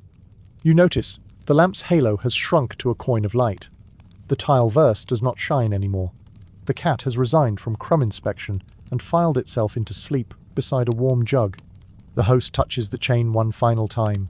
The scale does not move. Good. He says, let balance stay here a while longer. People rise as if woken gently by name. The cushions exhale. Farewells are made of small gestures, hands to hearts. Eyelids lowering in slow blinks. Promises of tomorrow born lazy and sincere. Someone tucks the scale into a cloth pouch. The weights go into another, each bead clicking like a counted blessing. You step back into the corridor of the house, then onto the cool stone of the lane. The door closes behind you with a sound so soft it might have been a leaf changing its mind. The air feels wider now. Your steps slower. Your shoulders looser. Somewhere far off. A single lantern blinks, and then decides to keep burning. You look at your palm. It smells faintly of rose and sesame. The memory of the scale sits in your chest, an invisible beam keeping it center, without effort. You didn't know you could carry balance like a pocket weight, but you do. and it fits. The street is nearly empty. What remains is the gentlest version of the city, the one that believes you are already almost asleep and chooses to drift with you rather than insist on being seen. You follow its lead, and your breath follows you. Slow. Quiet. Even, you return to the square by a quieter route. And there, beneath a low arch, another gathering has formed, smaller, softer, almost secret. A narrow hanging scale dangles from a hook above the table, its tiny chains glinting like threads of moonlight. Someone has tied a strip of blue cloth to one side, so the breeze can show how fairly the air is shared. You are waved in with the same wordless welcome as before. Cushions breathe out a little when you sit. A platter of dates waits in the middle like a dark, starry sky. No one reaches first. That seems to be part of the ritual. An elder clears his throat. The scale trembles once, and with careful fingers, he places 5 dates on the left pan. 5 on the right, watching the pointer settle. Even sweetness. He murmurs. Everyone smiles. You take 1 date. Then pass the platter clockwise, trying to match the slow rhythm of this place. The fruit is soft as memory and tastes like sunlight stored for winter. The woman beside you wears a linen veil, edged in saffron thread. She shows you how to pinch a date open along its seam and slip in a sliver of almond. For luck, she says, and then, lowering her voice, and for teeth that are asleep, you laugh, quietly joke one, and she laughs with you. Pleased that humour can be this gentle, a boy lays a clay cup beneath the scale and drops in 3 dates to weigh against 3 more, then solemnly declares, "Justice." His uncle ruffles his hair and says, "Justice is 4 dates." The boy blinks at the scale, then at you, then adds one with exaggerated dignity. Everyone chuckles joke 2, and the scale answers with a delicate tink as the pointer centers. Someone pours rosewater into small bowls, and the floral mist rises like a friendly ghost. You breathe slowly. Warmth settles under your ribs. A woman unwraps a packet of sesame pastries and arranges them in a spiral. The sesame winking up like tiny moons. The pattern pleases the table. Even the cat approves. Arriving to curl at your feet with a single authoritative Mr. P. It has clearly studied hospitality law. Soundscape A distant broom whispers over stone. Somewhere. A cooling pot ticks softly, like a clock trying not to wake anyone. An old man begins a story in a voice so calm it almost doesn't disturb the air. My grandfather, he says, kept a scale like this in his stall. He would set it swinging, and if it stopped quickly, he told customers the day would be peaceful. If it swung a long time, he said, "We must move slowly, the world is thinking." He looks at the little pointer now, which settles with dignified patience. Tonight the world is finished, thinking, it declares, and earns a ripple of quiet approval. You taste another date.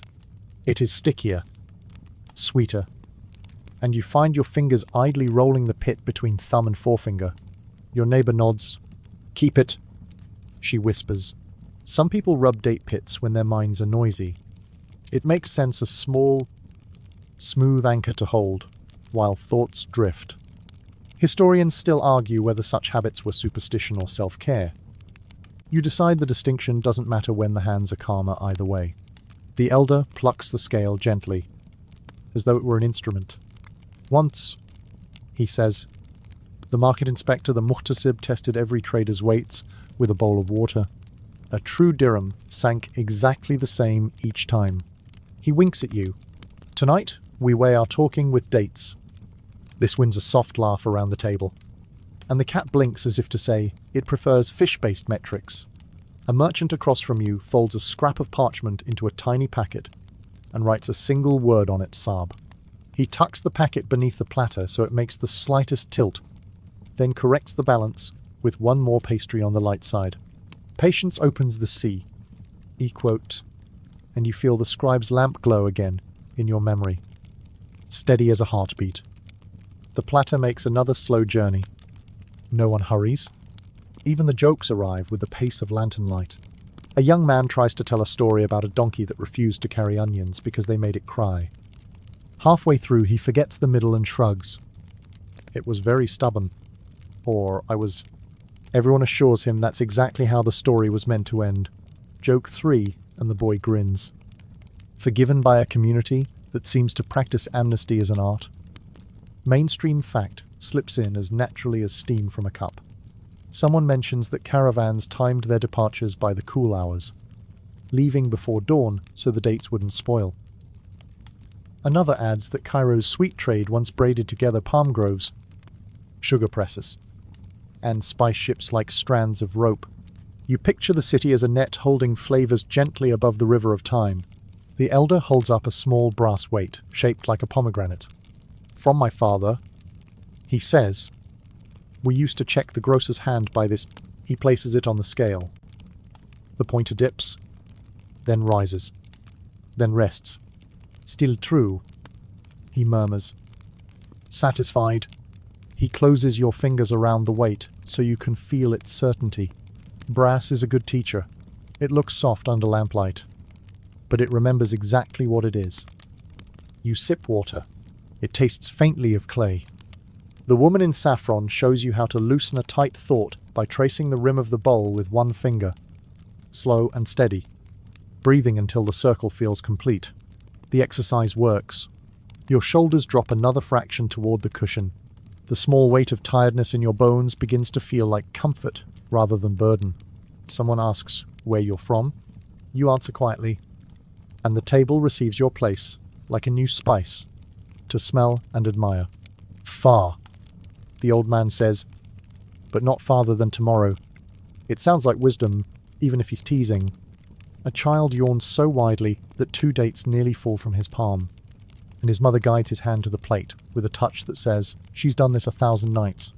You realize you've been listening to the silence as much as the voices, the intervals between sentences that hold the shape of what people mean.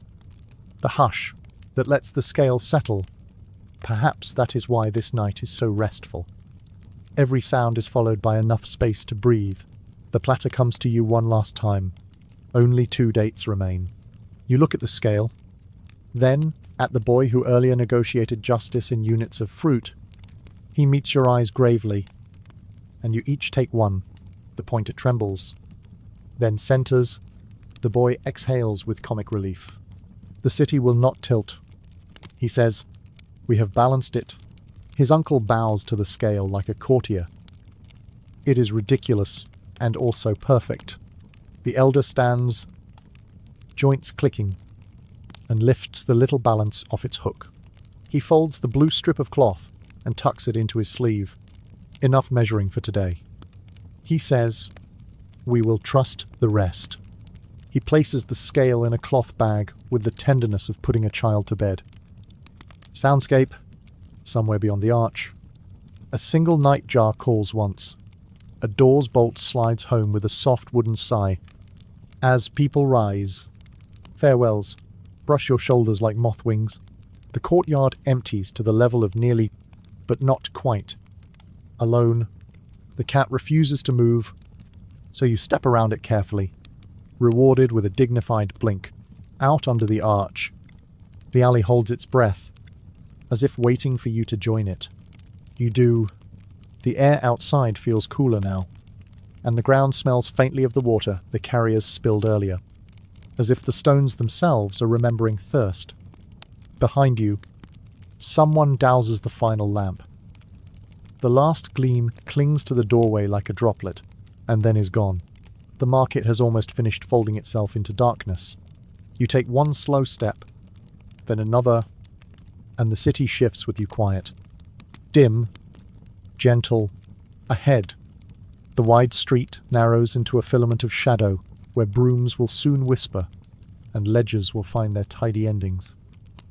You follow the line of stone the way you follow a steady breath, feeling the story settle around you like a soft cloak. The world, for tonight, is balanced. You let that be enough. The alley carries you downhill toward the river, and the stones under your feet are smooth, from centuries of sandals. The air grows cooler, touched by water and faint smoke. You round a corner and find yourself facing the water carrier's quay, where the last torches bend in the wind and reflections tremble like sleeping fish. The hum of the city has shrunk to its heartbeat. A man in a wool cloak is coiling the ropes of a ferry. He hums an old tune that sounds like the rocking of oars. Beside him, 3 jars, weight tall, clay amphorae streaked with lime where they've sweated from the day's labour. He nods at you and says, "Too late to cross, but not too late to watch." So you sit on the worn planks while he works. Each jar thuds gently as he sets it upright. Each knot falls open with a sigh. You notice that the river is not black, but bronze. Mirroring the faint lanterns strung between the posts, a barge drifts by without sound, the oarlocks padded with cloth so as not to wake the water. From the opposite bank comes the bark of a single dog, quick, apologetics. Over as soon as it begins, a fisherman on the next pier lifts his line, glances at the sky, and mutters, "Even the fish have curfews." That earns a sleepy laugh from the ferryman. He sits beside you, pulls out a small packet of salt, and sprinkles a few grains into the river. Old superstition. He explains, "So the river remembers our names?" You mimic him, flicking a pinch of salt outward. The grains vanish instantly. Now it knows you too. The idea feels both foolish and comforting, which may be the definition of most rituals that survive. Historians still argue whether these gestures were pagan remnants or simple politeness toward nature. Either way, the result is the same: peace settles. Nearby, a young woman in patched blue linen fills jugs from the shallows. Her reflection bends and straightens with each dip, like a candle in a draught. She hums a different tune slower, rounder, and the two melodies meet somewhere above the water, weaving together before fading. You realize they never look at each other, yet their timing matches perfectly. The rhythm of practice replaces the need for speech. She carries one jug toward the embankment and hands it to an old monk, sitting cross-legged by the steps. He blesses her with a gesture that looks half like a yawn. "For the infirmary," she says, "warm it with embers." The monk smiles. "Vada forgets." But warmth remembers. Then he notices you and raises a hand. "Traveller, keep your thoughts slow. The night is listening." You nod, not daring to answer too loudly. The ferryman offers you a reed mat to sit on. You'll get damp otherwise. He warns. You thank him, and he shrugs. The mat's older than both of us. It enjoys company. Joke 1. You sit cross-legged, feeling the boards breathe under you. The river laps once, twice, like a giant animal settling its head. From the warehouse nearby drifts the smell of tar and hemp. Someone inside is still working, the slow rasp of sandpaper over wood, the periodic cough of a tired throat. The ferryman glances that way. That's Harun. Repairs nets until dawn. Says sleep makes his fingers forget the knots. You smile. Does it? Maybe, he answers. But the nets don't complain. Joke 2. The girl in blue returns, balancing her empty jug on her hip. You'll catch cold, she tells the ferryman. You talk too much for someone who calls himself silent. He waves her off. I'm explaining the tides to our guest. Tides? She teases. This river barely moves. Exactly. He says, that's the secret. It moves so slowly, it never has to arrive. Everyone chuckles. The joke dissolves into the air like missed joke 3. You watch the water climb against the pilings and slide back again, its surface breaking in delicate seams of light. The ferryman tells you that when the flood comes, the city measures it not by danger, but by generosity.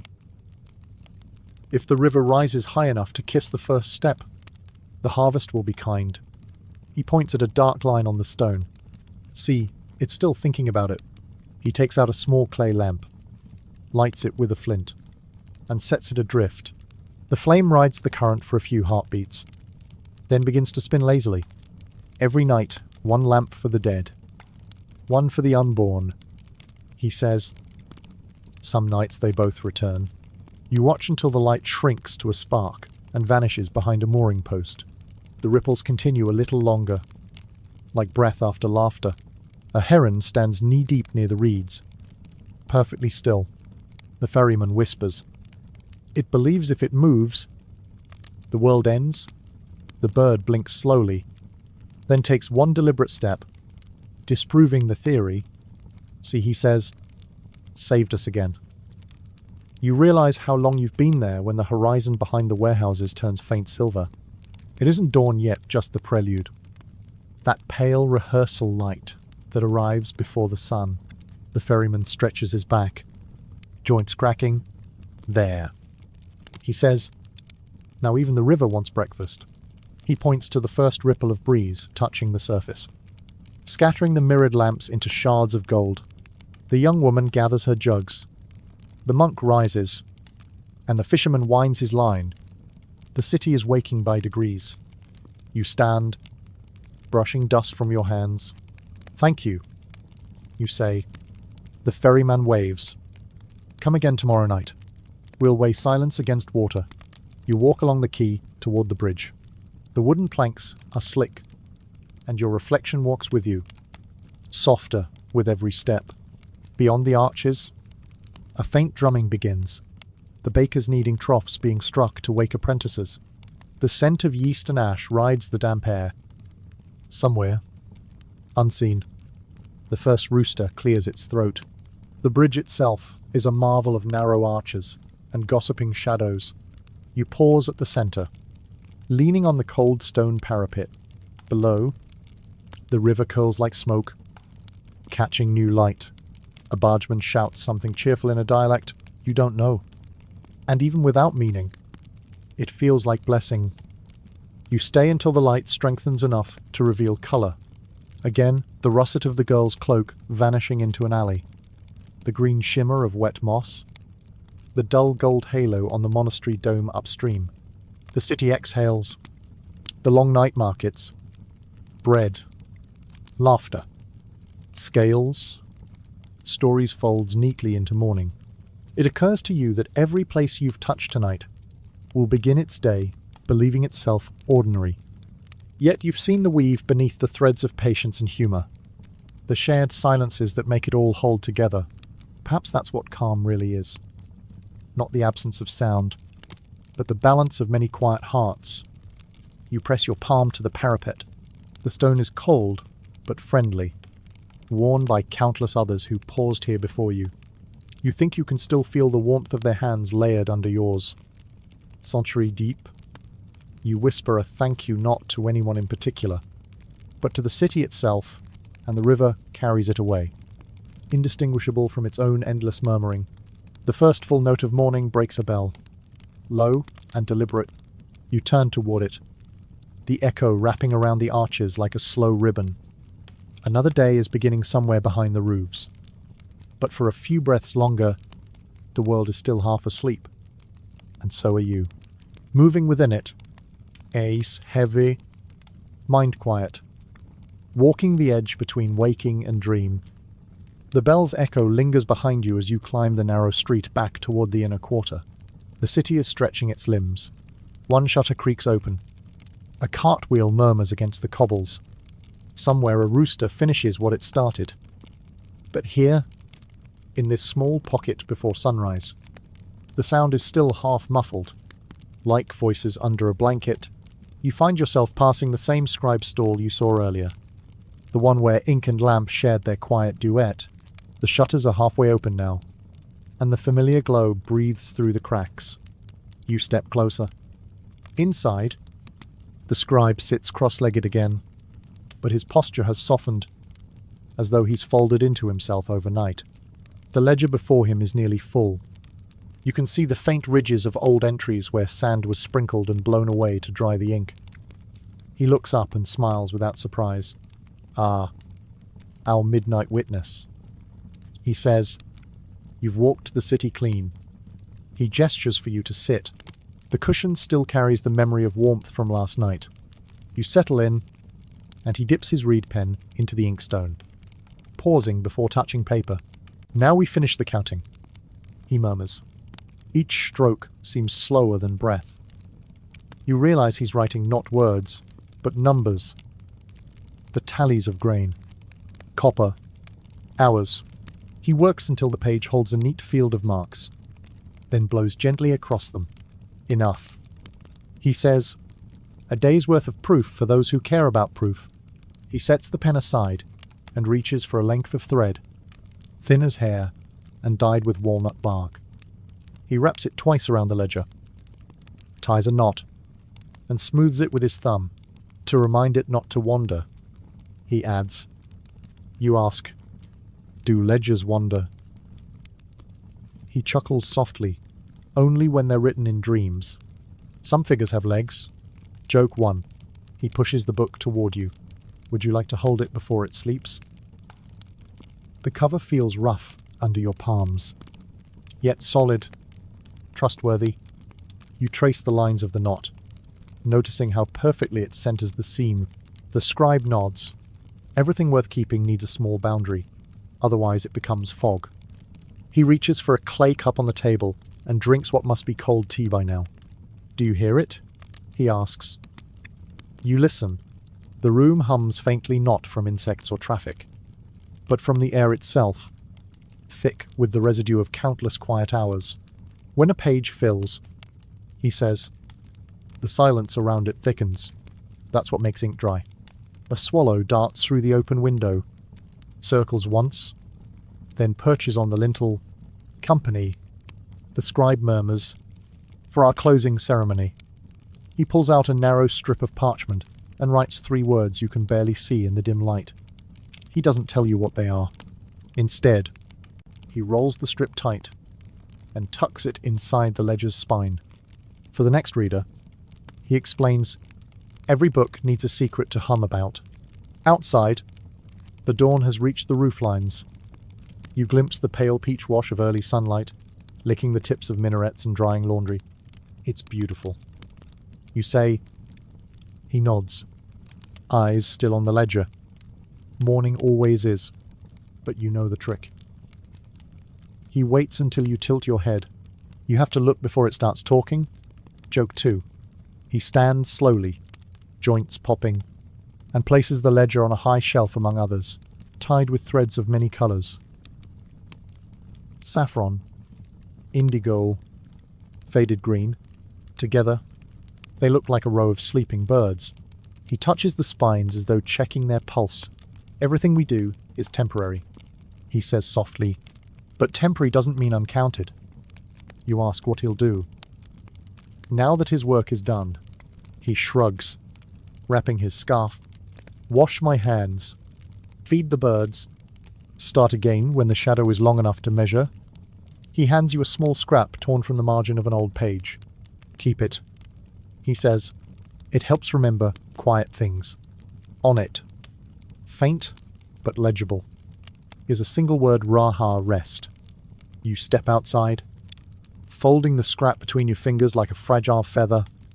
The morning wind greets you cool, clean, smelling faintly of ash and cumin. Behind you, the scribe bars his door. Humming that same slow tune, the swallow follows him out, swoops once around your head, and vanishes upward into the light. You continue down the lane. Vendors are setting up now, yawning into their shawls. The baker who sold you bread last night is already stoking his oven, and the glow from within paints the walls a living orange. He sees you and grins. You again. Didn't you sleep? You smile back. Maybe later. He laughs. Good answer. The day forgives late sleepers. Joke 3. The world feels newly washed. The same stones that guided your feet in darkness now gleam faintly with dew, and even the shadows look rested. You stop near a fountain where a boy is filling pitchers. He notices your gaze and says, with solemn pride, we cleaned it at dawn. The water is polite now. You thank him as if he truly were its keeper. Across the square, a spice seller is unpacking sack cinnamon, sumac, cumin, ground saffron. When he opens one bag, a cloud of scent escapes, drifting toward you like invisible silk. For a moment, the air is golden. He doesn't notice. That's the nature of labor repeated. So often, it becomes a prayer. You find a low wall and sit, just watching. A woman walks by, balancing a tray of sesame rings on her head, and the pattern of her footsteps matches the rhythm of the scribe's breathing, still echoing in your mind. You realize the city has resumed its music, yet it's still the same melody, just in a different key. You remember what the old man by the scale said. We weigh our talking with dates. You think the scribe would agree. He weighs it with ink. And you, perhaps, weigh it with noticing. Every corner you passed has left a small imprint, somewhere inside you, quiet but firm. You look down at the scrap of parchment in your hand. The ink is dry now. You smooth it once more and slip it into your pocket. Raha. The word sits there like a pebble from a familiar shore. As you stand, a soft wind curls through the alley, tugging lightly at your sleeve, as if reminding you that not all endings are exits. Behind you, the city clears its throat, the clatter of shutters, the first cry of vendors, a rooster protesting routine. Ahead lies the slope toward the sunlit quarter, where coffee and laughter will replace whisper and candlelight. But for this small moment, you linger in between half night, half day, half waking. You exhale. The sound merges with the city's breath.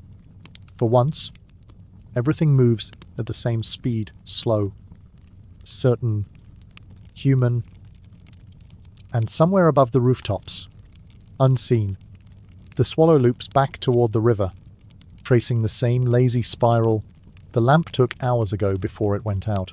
The world, you think, is full of circles pretending to be lines. You smile. Then, at last, you start walking again. You walk higher into the sleeping quarter, where even the cats have surrendered to daylight. The alleys narrow to the width of your shoulders, washed in the pale gold. That means morning has found its courage.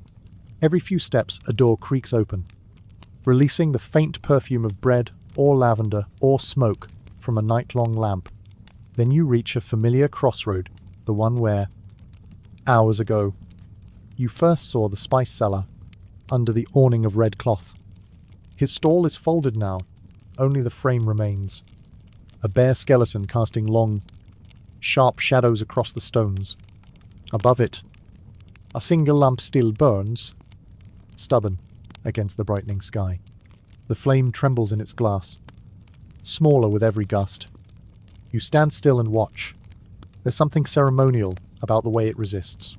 The street is empty, except for a sleepy donkey tied to a post, and a girl sweeping the dust into slow spirals. She nods at you. "You're still awake?" she asks.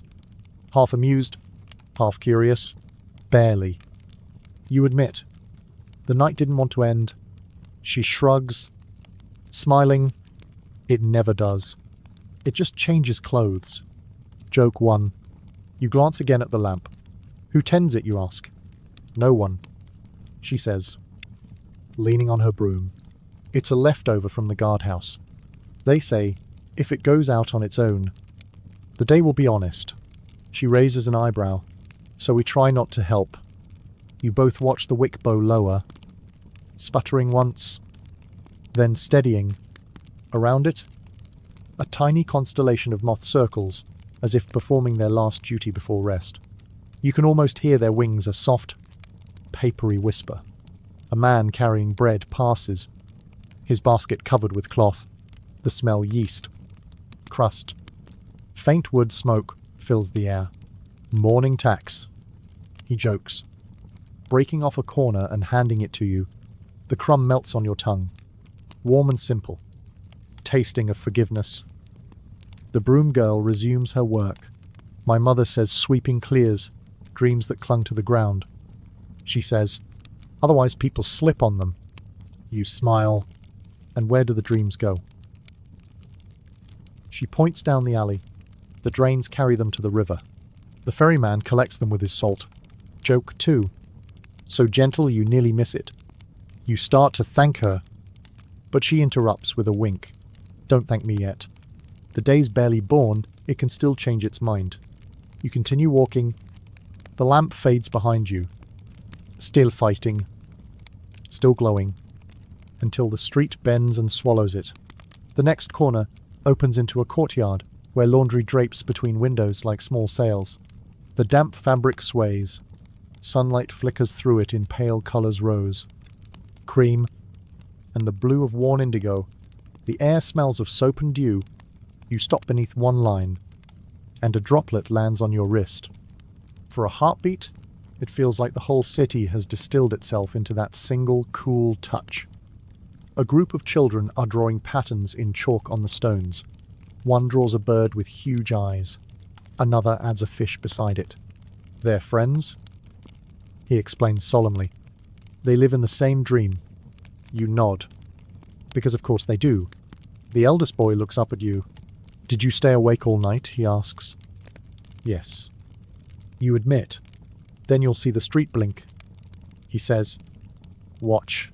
He points to the far wall, where sunlight creeps upward, inch by inch, until it touches a brass plate. For a moment, the reflection flares a sudden golden blink and vanishes. The children giggle as though they had planned it. See, he says, it's alive. Joke 3. You leave them their magic and move on. Soon you reach the top of the hill, where the mosque's courtyard opens wide, like a pause in the city's breath. The marble is cool underfoot. A man in white linen is rolling up the prayer rugs, one by one, with the slow precision of folding clouds. He nods politely when he notices you.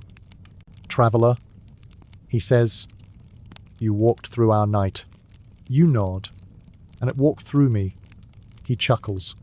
Then we are even. He gestures toward the fountain. Wash your hands. The dawn carries dust from dreams. You do as he says. The water clear and biting cold. It shocks your skin awake, then leaves a fine numbness that feels almost sacred. When you look up again, he has already gone inside. The rugs stacked neatly like patient thoughts. The courtyard is silent, except for the drip of the fountain and the faint rustle of doves nesting under the eaves. You notice one feather floating near the basin. You catch it. Turning it over in your palm, the vein shimmers pale grey, nearly silver in this light. You think of the lamp's last flame, the moths, the salt on the river each, a kind of farewell, disguised as a small act of persistence. Historians still argue whether early morning prayers were meant to wake the faithful or lull them deeper into contemplation. You suspect both are true. The rhythm is what matters, not the purpose. You sit on the low step of the fountain. From here you can see the rooftops you crossed hours ago, now dressed in sunlight. The city looks the same, yet utterly different, like a friend, after tears have dried. For a moment, you feel both outside and inside time, balanced between the pulse of the street and the hush of the fountain. Your reflection stares back from the water, blurred by ripples. The face looks tired. Yes, but also softened. There's no hurry left in it. You dip your hand again, tracing slow circles until the reflection vanishes into patterns of light. The air warms another shade. Somewhere below, a pot clatters. Someone scolds a goat. Laughter erupts briefly. The world is waking for good this time. You rise and turn toward the narrow exit that leads downhill. The sunlight pours through it like honey. Before leaving, you glance once more at the fountain. The feather you released has settled against the rim. Caught in the gentle current, turning lazily, you let it be. On the last step you pause, noticing the texture of the stone smooth where countless feet have passed. Rough where shadow still hides moisture. You place your palm flat against it. It's warm now. The day has arrived. You whisper a simple promise to yourself, carried by your breath. I will move slowly. The city answers not with words, but with the soft toll of another bell, distant and low. It sounds less like a call to rise, and more like an echo saying yes. You smile, then follow the sound down toward home. The featherlight feeling of balance, still anchored in your chest. You take the narrow turn that points downhill, the alley toward home, stitched together by faint door lines, and the last, tired glimmer of brass. The stones keep your steps honest. They remember where ankles twist and where sandals whisper safely. Laundry ropes cross overhead, like quiet bridges, and each sheet now dry, now still hangs like a pale flag of truce between neighbours who have agreed, for the next few hours, to say nothing important. A shutter opens. A woman tosses a small bowl of water to wake the doorstep. The splash is ceremonial rather than practical. A rinse for whatever dreams drifted too close. You sidestep the stream and catch the tiniest scent of soap and mint. It's a smell you've carried all night, clean beginnings layered on used hours. Your door is not yet in sight, but you already feel its weight in your pocket. The simple tug of a key on a thread. The alley dog, lazy guardian of 3 households, raises its head, decides you are old news, and resettles with a sigh that sounds like cushions learning manners. You give it a courteous nod. Good fences make good neighbours. Good sighs make better ones. Halfway down, a little niche in the wall holds a clay lamp the size of an apricot. Someone, perhaps the grocer, perhaps no one at all, has left a sliver of wick burning. The flame is so still it seems painted there. A dot of patient honey. You pause and shade it with your hand. The light grows warmer. As if grateful for company, a line from earlier returns. Patience opens the sea. Here, it opens a hallway of shadow into a passage of gold. A door across from the niche creaks. An old man peers out, hair like unraveled thread. You, he says softly, recognizing your drift. Still walking, you smile. Still finishing. He grins, no teeth. All kindness.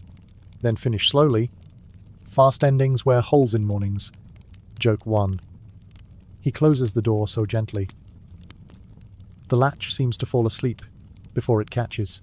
You pass the corner where a tiny shop sells needles and string by daylight. A sign on the closed plank reads, "We mend fabric and days." You admire the ambition. Historians still argue whether these alleys were safer because of curfews or because everyone owned everyone's story. Either way, the consequence is this: you feel escorted.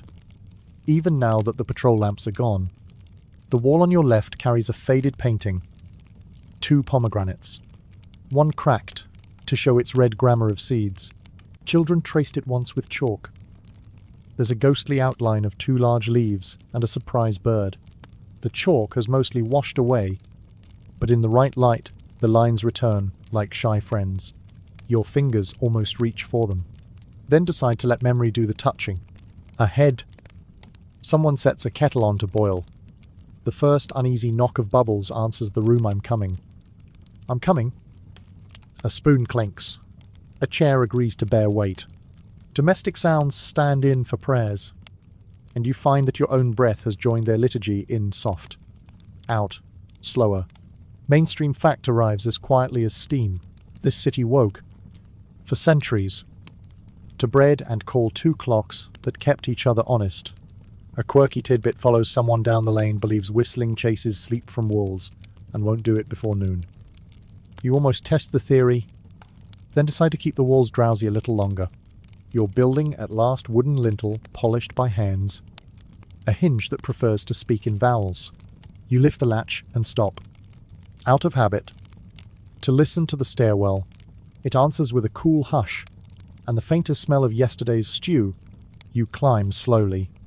Feet automatically avoiding the creak 2 steps below the landing. Memory is a better carpenter than silence. At the first landing, a boy's sandals wait beside a broom. The broom bristles are turned upward. A trick his grandmother insists keeps fortune from sweeping itself away overnight. Joke 2. You imagining Fortuna sulking in a corner. Forbidden from dramatic exits. The thought makes your shoulders drop another degree. On your own threshold, the key hesitates, then agrees.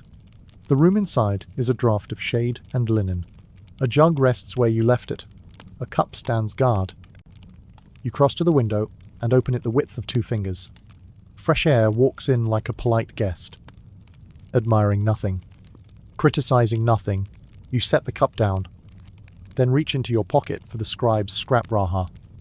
Rest. You tuck it under the jug. The way market folk hid brass discs in the ground for blessing. Perhaps your room will hum with it later. Your mattress offers its honest promise, not luxury. Not argument. Just a practiced welcome. You sit first, letting your weight explain itself. Then you lie down without drama. A book closing on the right line. The ceiling above is a plain geometry of beam and whitewash. Between 2 timbers, there is a tiny nick, shaped like a crescent. You decide it is a moon that prefers ceilings. A breeze pushes the curtain. The cloth replies with a slow nod. From far away, a distance measured in bread ovens and ledgers rather than miles, comes the gentlest city noise. A cartwheel considering responsibility. A roaster voting, yes. One laugh travelling without shoes. Everything that might have rushed chooses to walk. You realize, with a calm that doesn't announce itself, that you have carried the market home a scale somewhere inside you that now knows how to center. A lamp that refuses panic. A ledger tied shut, so wandering numbers can rest. You become the alley that learned to change clothes. The river that moves so slowly it never has to arrive. The cat that legislates hospitality with one satisfied Mr. P. You close your eyes. The room listens. The key sleeps on the table. Your breath keeps time with the curtain. And somewhere in the layer where night becomes morning, a tiny moth completes its circle around a memory of flame and folds its paper wings, finish slowly. The old man had said, "You do." You finish like a sentence that remembers it, is also a lullaby. Let the room soften. Let edges round themselves. Corners blur into kindness. Imagine the alley you walked, settling its stones one by one, as if tucking them in with a palm's gentle press. Picture the market asleep behind its doors. Bread cooling. Ledgers teed. Scales folded into cloth. The last lamp closing its bright eye, without regret. Breathe, as the city breathes the long, unhurried inhale that gathers the scent of mint and warm clay, and an even longer exhale that lays everything down. Shoulders ease. Jaw loosens. Hands uncurl. If any thoughts arrive, treat them like late vendors at a closing stall. Smile. Thank them. Cover them with linen, and promise tomorrow. Tonight belongs to slower verbs. Feel the mattress hold you the way. Water held the lamp. Not gripping, not pushing, only carrying. Your ribs rise like small arches, then sink like quiet boats.